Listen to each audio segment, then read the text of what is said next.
What's up, everybody? Tyler Brown here with FutureDDS. Terrell Friday here with FutureDDS. And today we're going to let you know our top 5 things that we wish we knew before we started dental school. Let's go.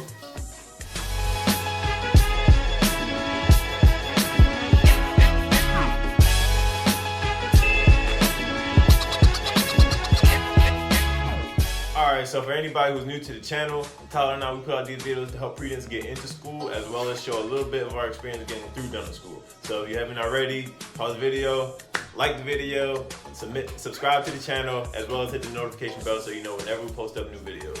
So, there's a couple of different things that we wish that we knew before we started dental school, just to make the transition a little bit easier, and to kind of prepare us for what was about to come. So, here's the top 5. Top 5.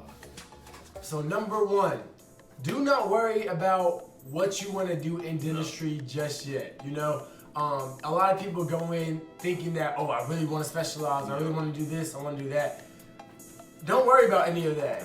All you can really do is make sure you make the best grades possible, because literally, your opinion is going to change every day, not every day, but within the year, it's gonna change, Cause definitely, I was talking to a professor today, and he was asking me if I wanted to specialize or what I was leaning towards, and I was telling him, my ideas, and he's just like, hey, don't worry about it, you got a long time before you have to make any of that decisions anyway, but you'll learn it, going through classes, getting experience with the procedures, being in clinic, seeing what you like, seeing what you don't like, and a whole bunch of other little things like that. So on top of that, he was just like, man, just make sure you're making the patient experience as good as possible. So learning to do that is more important than figuring out if you want to do price or orthodontics or something like that. Really learning how to take care of your patient. So make that be your main focus, like Tyler said, get your grades and go from there, honestly.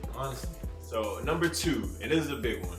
In order to be a good dentist, you must practice. It is essential for you to get in there and make sure you get your reps in. You have to make sure that you're getting so many more repetitions, and really it's not even about the reps against other people, it's the reps for yourself. So you can know, you get more comfortable with the procedures. It kind of becomes second nature for you to be able to go in there, do a class 1 prep, do a class 2 prep, know exactly the procedures, know the steps, know the materials, and why you're using the materials, and how long you might have to cure something versus something else, you know what I mean? So definitely just getting in there and getting those repetitions in, honestly. Because this is honestly the foundation.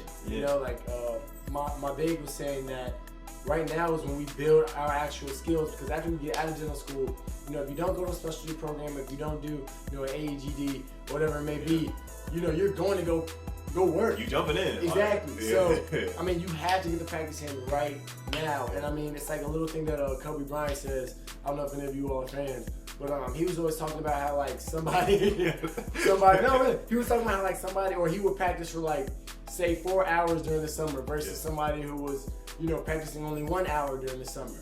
And it's once those days multiply, now having multiples of 4 on this guy who's only doing 1 hour, for his week, he's only getting 20, I'm getting 20 hours and he's only getting 5. Yeah, and it's that experience or that practice time, that's something that will, it adds up. It'll make you a great dentist versus an average so-so literally dentist. Exponentially better. It's crazy. Than the rest of the field, So practice.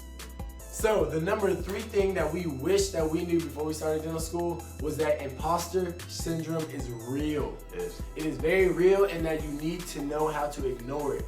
Because a lot of people, even the smartest people that we know, they came into dental school and wow, there are a lot of smart people around me. Am I supposed to be here? Is this for me? And it's I definitely had my own situation with that, because you're literally around some of the smartest people in different universities everywhere. So it's kind of you might get insecure about, wow, I hope I'm good enough for this or whatever it may be, but it's everybody's having that emotion, everybody has that feeling. Like I said before, this is the league of school, you know what I mean? So you're going to be around nothing but the greatest talent, mentally, just steadfast people who have been able to grind through certain situations that you couldn't even imagine going through. Right. So it's really don't get intimidated by that aspect. You cannot get intimidated by what other people are doing. You can't get intimidated by how fast other people are moving. You can't get thrown off by that. And it's like you said, it's very easy to do so, especially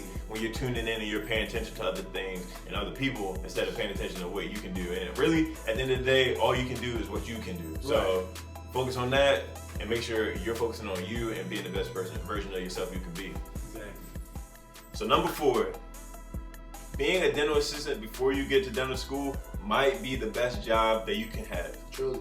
Honestly, literally the skills that you're gonna get from being able to do Profis to learning Axiom, like all these little skills that we're learning and we're trying to like, the learning curve is crazy. I'm gonna just tell you that right now. Like looking through a mirror, indirect vision, knowing exactly what the tools names are, knowing why you're doing stuff, like charting, even something as simple as charting on Axiom, like little things like that. Gotta learn it. Where it's like we're spending so much mental time trying to learn that while we're learning school, while we're taking classes, while we're trying to knock out this project in lab. Like people are really in their joint, just like whipping, like, all right, cool. Like this is like I do this on a regular. I've been doing this for years. You know what I mean? So definitely, like being a dental assistant definitely, has its advantages when you trying to get into dental school and when you get there, honestly. Definitely. And the last and final thing that we wish that we knew before we got into dental school or we started dental school is that dentistry, or the field of dentistry, is huge. It's huge. From the from a patient standpoint, we only see so much of dentistry. When I first thought that I wanted to become a dentist, I said, you know what? I would love to interact with people and fill cavities. I thought it was very basic, but dentistry is anything but that. There are so many things you can do within specialties. There are so many procedures. There are so many materials. Like a composite that you might use. There might be 4 types of composite and then 20 options out of those 4 types. It's ridiculous. Shades, it's like you have to know all of this. So something that we both can agree on, for you all who are, pursuing dentistry or, trying to get in or whatever it may be, brace yourself for how much information that is really within the field, because it's a lot and it can be very, very overwhelming. But as long as you know what you're getting yourself into, you won't necessarily feel those overwhelming pressures. Yeah, honestly, it's crazy because a lot of times they talk about, or a lot of people focus so much on getting your hand skills and stuff like that, but there's still a business side to dentistry. You know what I mean? Even if you don't plan on owning your own practice, you still have to sign a contract to become an associate or work for a corporate dental corporation or something like that. So you gotta be able to have that mental capacity and like that. At least find somebody who knows about it. You know what I mean? Like, I'm not saying you have to know about it yourself, but know that there are a lot more layers and there are a lot more different aspects of dentistry than what comes to you on the surface. Definitely. So if you don't have any time, you can go to any website. You can go to the ADA Go to website. Go to the ADA website. Check out the specialty. Anything, just to read up on what's really going on within the field, because it will definitely help you kind of give you a scope of what you're going to have to expect. All right, y'all, so that's the end of our video. We wanted to bring you this video because now that we're in our second year, going into clinic, we're seeing a whole bunch of new stuff. We kind of reflect on everything, what we wish we had known before we started, just to prepare us, especially now that we're seeing a lot more that we haven't seen before. So we definitely wanted to just bring you all that video for that reason. Yeah, but appreciate it as always for joining us. If you have any questions, definitely add it down to the comments. If it's something a little bit more personal, head over to Instagram _FutureDDS. Send us a DM there. We'll get back to you as soon as we can. Other than that, make sure you hit that subscribe button, hit that notification bell so you know whenever we post up new videos, and smash that like button. Hit the like button. If you like the content, push the like button. That's gonna be it. See y'all next week. All right, y'all.